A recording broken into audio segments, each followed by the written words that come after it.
അതെ, ഞാൻ കഴിഞ്ഞ ദിവസം ഈ യൂട്യൂബിൽ ഇങ്ങനെ സ്ക്രോൾ ചെയ്തുകൊണ്ടിരിക്കുമ്പോൾ ഈ ചെടിയുടെ സ്റ്റെമ്മ് സെയിലിന് വെച്ചിരിക്കുന്നു.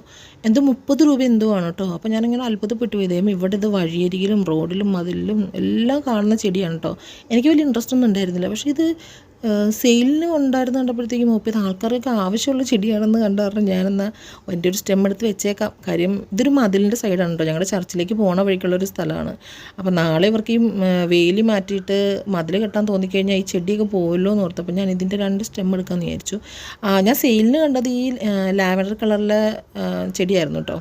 അപ്പോൾ ഞാൻ ആ ലാവൻഡർ കളറിൻ്റെ ചെടീൻ്റെ ഒരു ചെറിയ തൈയും പിന്നെ ആ ഒരു ക്രീം കളറിൽ ഈ സെയിം തന്നെ ക്രീം കളറിൽ ഒരെണ്ണം കണ്ടില്ലേ, അതും കൂടെ എടുത്തിട്ടുണ്ട്. അപ്പോൾ രണ്ടിൻ്റെ ചെറിയ ഒരു തൈ എടുത്തിട്ടുണ്ട്. എന്നിട്ട് രണ്ടും ഒരു ചട്ടിയിൽ തന്നെ വളർത്താമെന്ന് വിചാരിച്ചു. അപ്പോൾ രണ്ടും കൂടെ പൂത്ത് നിൽക്കുമ്പോൾ നല്ല ഭംഗി ഉണ്ടാവുമെന്ന് വിചാരിച്ചു. വർഷങ്ങളായിട്ട് ഈ വഴി പോയിട്ട് മൈൻഡ് പോലും ചെയ്യാത്ത ചെടിയാണ് കേട്ടോ. ഇപ്പോൾ വളരെ കഷ്ടപ്പെട്ട് വന്ന് തപ്പിയെടുത്ത് എൻ്റെ എന്താ പറയുന്നത് എൻ്റെ ഒരു തൈ എടുക്കുന്നത്. പക്ഷേ അത് ഇങ്ങനെ കുറ്റിയായിട്ടൊരു ചെടിയിലൊക്കെ നിൽക്കുന്നത് കാണുമ്പോൾ നല്ല ഭംഗിയായിരിക്കും. പക്ഷേ ഇതിങ്ങനെ വളർന്നു കഴിഞ്ഞാൽ നിറയെ വളർന്നങ്ങ് നാശമായി പോകും. അതുകൊണ്ടാണ് ഞാൻ ചട്ടിയിൽ വളർത്താമെന്ന് വിചാരിച്ചത്.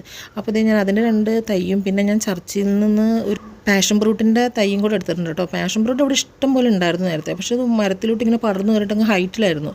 ഒരെണ്ണം പോലും ഞങ്ങൾ കഴിച്ചിട്ടില്ല. കാര്യം അത് മുഴുവൻ എണ്ണം കൊണ്ടുപോയി. അപ്പോൾ ഇത് നട്ടിട്ടൊന്ന് താത്തി പന്തലിട്ട് കൊടുക്കുകയാണെങ്കിൽ കുറച്ചെങ്കിലും കിട്ടുമല്ലോ എന്ന് വിചാരിച്ചു. അപ്പോൾ ഞാൻ ആ എടുത്തിട്ട് വന്ന ചെടികൾ ഒരു ചട്ടിയിൽ നട്ടു കൊടുത്തിട്ടുണ്ട് കേട്ടോ. ഇനി പൂത്തൊക്കെ വരുമ്പോൾ കാണിച്ചു തരാം.